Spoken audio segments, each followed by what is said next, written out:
So 2015 Polaris XP 1000. So this is a Youth 1000. It's 64 inches wide. It's for Evan Jesse's daughter. It was coming in for some better seat mounts, and I'll put a video of what it used to do after this. But yeah, I want to show you guys what I did so far. Obviously, cut all the cage and shit out because a bunch of it was bent. All the door bars were bent. They took a hard roll and bent the driver's side in. The passenger side had a little bow in it where the door bar was here. It had a little like whoop right through there. So yeah, going to be redoing that, retubing all that. But yeah, I want to show you what I got going on for seat mounts, which is kind of cool. So these are seat brackets I made. Had to have this back hole slotted to fit because this side is 11 5/8 bolt center. The opposite side of the seat is 11 1/4 bolt center. So did one fixed point and then slotted this back hole to be able to not have to have two different plates front to back, or from the passenger side to the driver's side of the seat. And then this here mounts to the lower mount. This mounts to the upper mount, and it's kind of cool because where are the bolts at? So the idea is, it's all dirt, but so you see his shoulder on this, right? This will ride right on that shoulder, like so. The other piece that is welded into the car it's threaded and it stops, allows this to rotate freely on this seat, right? So that is this tube right here that I welded into the car. So that this guy threads into here, right? And it tightens down, and there's now a gap that this sets on, right? So then these back tabs, I'll go back to the seat. These guys right here, they're not bolted into place. Put this bolt back up there. They are pinned into place. So you can put the pin in and then pull the pin out, and then the whole seat will rotate and rock up off of this guy. So then that way you can get to the fuel pump that's under here, the battery, and fuse block on the driver's side. As you can see, the driver's side had to be taller to work because Evan's daughter is only 5'8", and Evan, who co-drives, is like 6'3", 6'4", so his seat's way lower. That seat is up, and yeah, I mean, kind of cool. Yeah, it's kind of cool. I'll show you. These doors are pretty roached.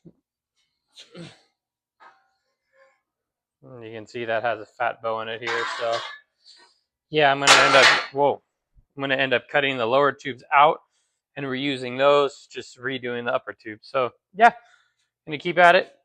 I'm on like day 2 or 3 of working on it right now.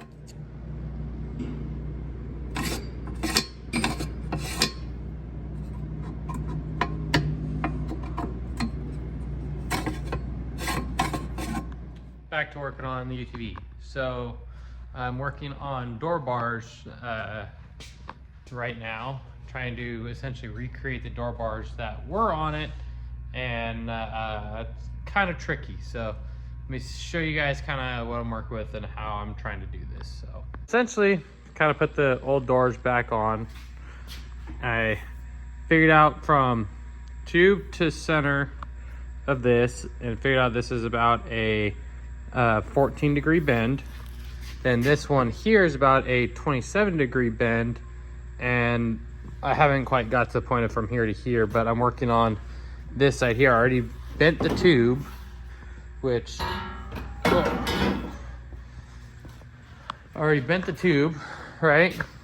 That's this guy here. I got you in 0.5 view so we can kind of look at it. So this is at 11 or 14-degree bend.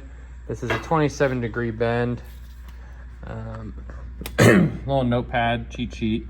So 11 inches from the end to the center of the bend here, but it's realistically 10.5, right? So I measured out from roughly center bend, I went out 11.5, and since the, let me rephrase that. So I went out 11.5 because the notch is technically at 10 3/4. So I'm trying to take into consideration having a decent cope on this to be able to fit that right and still be able to weld everything and it look correct. So I always go like 1/2 inch to 3/4 inch farther from where I'm planning on the notch out and work my way backwards. And then this side, once I get that notch done, I'll have to figure out how this lands on here and what degree notch that will be. Just kind of working on that right now. Trusty swag off-road bender, and with my homemade cart deal that I made out of an engine stand. So you can essentially take this out, rotate it 90 degrees, and you have a vertical bender versus a horizontal bender. It all depends on what you're doing and how you're trying to keep things angled. So yeah, just plugging away. Earlier today, I got the transfer case taken apart and cleaned for the race car, which is all the parts right here. So I just got to, let's cover that back up. I just got to take a razor blade and clean off the silicone a little bit, and I can start putting that back together to put that guy back together. I need one fitting for the return line, and let me flip this around. This is the return line that comes from the cooler. So it goes right there, out the transmission, over to the filter over to heat exchangers back to this hose, and then that's that T. But I need to get a conversion fitting to go from -8 hose to -6, and then recrimp, like I'll cut like probably 7 inches, 8 inches off of this, and then recrimp it with the new -8 hose, -6 Brown & Miller straight fitting, and hook it right up to that -6T right there, and we'll be back in business. Obviously I need to go through, once I get all this back together and at least drivable, I'll put a seat in it, and then I need to wash the ever-living shit out of this because I did a really bad job. So I got some wiring stuff I need to clean up still. I still got to heat shrink these boots here, which I got the heat shrink for. I just need to do that, and then that will be probably a next week problem, because again, gotta do that. Oh, by the way, these fuel pumps underneath the seat on these things, they're pretty fragile. They don't like your foot being on them, because you end up with this situation. That no longer is connected. So when I was trying to cut these door bars off, I accidentally stepped. I didn't slip. I kind of stepped on that when I wasn't trying to and broke that. So now I owe Piper a fuel pump. Sorry, Piper, when you watch this, that was not intentional, but you get a new fuel pump out of the deal, so that's cool. Reliable. Yeah, reliable. Yeah. I keep at it, see what I can make happen tonight. Well, I realized I recorded a bunch of that without the little microphone thing. This whole YouTube thing is pretty difficult to remember all this stuff, but it's really hard to just talk to yourself. But voila, got the new this new tube in. I was able to reuse the lower structure, but what I ended up doing, I just cut these two tubes, technically 3, off down here, put these 2 pieces on, and then refit these to be the right angle I wanted them to match with the new A-pillar brace. I gave the A-pillar brace a little bit more of a kick forward too, just because these cages like to crumble backward. So if you kick this forward, it helps the impact force from here not want to blow past it. And so if you put it straight up and down, when you hit here, it's easier to top off, versus from here, it wants to fight it a little bit more. So kind of gave it a little bit of kick forward on this side. I still have to do the lower mounts, which is, there's a mount off of like right about here, and there's a tab that was already welded on here, and then they had something from here down to a single bolt down there, which all it does is just keep this from being a little bit wobbly. But yeah, got to do that, and then do the window net tabs, one here, and then replace the Zeus fastener tabs.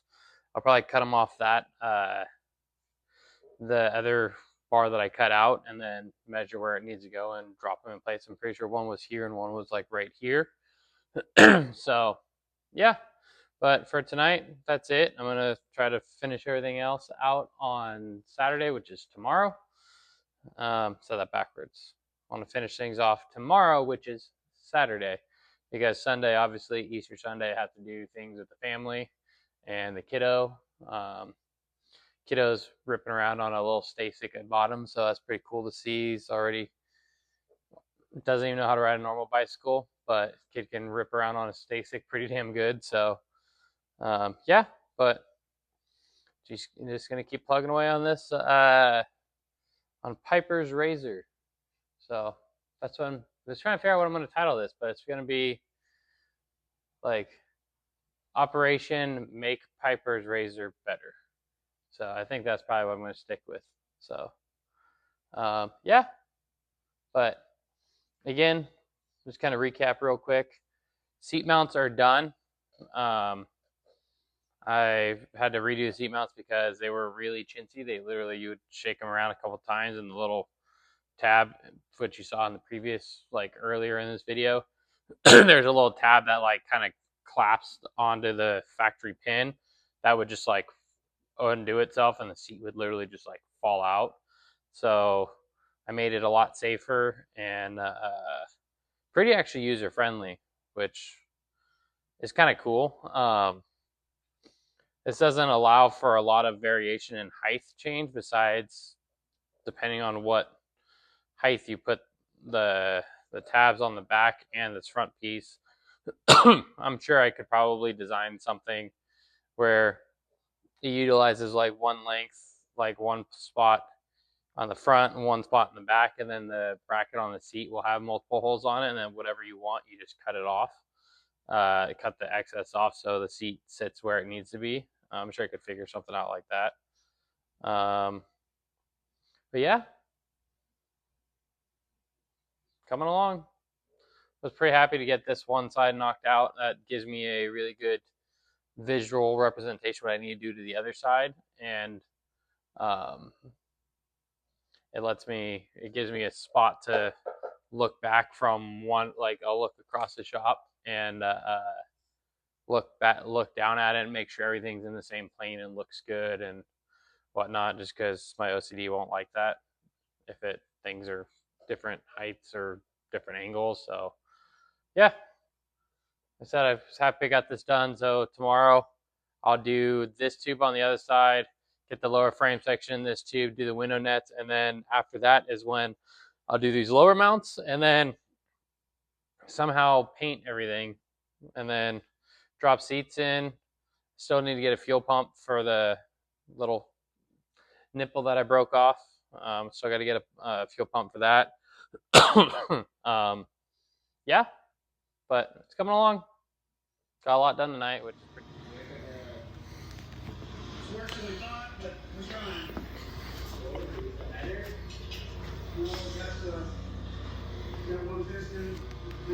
Need to put that thing back together still, but customer stuff comes first. New door bars going in. A-pillar tube's going to be going in too. Similar, essentially, just like this side. Heel. Shop dog doing good shop dog things. All right. Third take at this one, because the last time you couldn't see me, my head was way up high, so I put you guys in 0.5 view so you can see everything and myself when I stand up. But yeah, so window net's in, all the Zeus tabs are in, all the lower structures in, seats are in. I still am waiting for the fuel pump, but while I got you guys, I want to show you how the seat mount works. So I already got the inner pin pulled on the inside of the seat, right? But so you just essentially just give it a little wiggle, comes right out. You're just gonna you have to fish this guy out just because it won't let it open up far enough, but bam. And now you can get to the fuel pump on this side, the driver's side.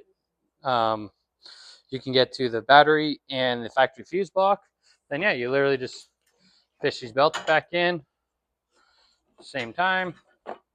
Well, finger got stuck. Fish these belts in. Drop this guy here.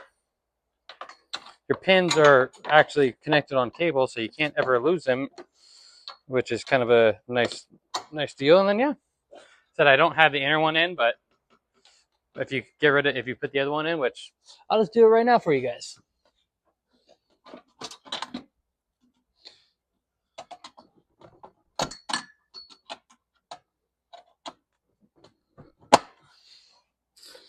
Obviously, it'd be a little more difficult if you don't have the side panels off, if you're trying to do this out in the race course, but you can essentially just get in it and do it from there. Yeah, seats are way more solid than what they were originally, which is what he was going for, and they're physically cannot come undone unless you just forget to put the pins in.